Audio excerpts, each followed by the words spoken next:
Ettiimu ey'eggwanga erya Uganda nga y'abaana ba buwala abali wansi w'emyaka 16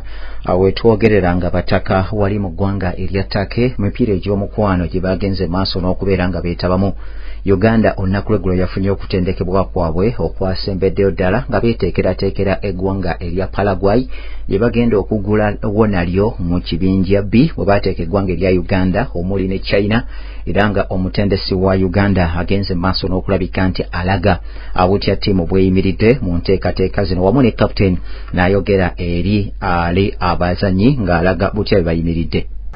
Mu bonna ettiimu yonna eri bulungi naye ndi n'essuubi mu basambi nga era oliko okyobeerako n'abasambi bano bwe banaaba nga bakoledde ku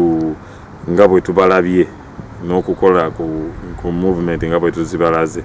okuli Shadia, Shafiga, Rita, Bushira, Enjo balabise bulungi era bampa amaanyi nti bannayuganda tujja bbawo essanyu era nga tusuubira okuwangula kubanga emibiri gyaffe giri mu bifo ebirungi ebisobola okuteekawo embeera era tukimanyi tugenda kuwangula era tugenda kuwangula awamu n'okuleeta ekikopo Uganda. Uganda empaka zino ze yagendamu ez'omukwano yagendera wansi w'omutendesi gwe bayita Charles Ayekombuzi agende maaso n'okuba nti atendeka abaana bano ab'obuwala alabe nga beeteekerateekera empaka ez'ensi yonna ezijja okubeerawo gye bujjako maaso awo katubasabire obuwanguzi basobole okubeera nti bawangula omupiira gwabwe ogugulawo n'ettiimu y'eggwanga erya Paraguay.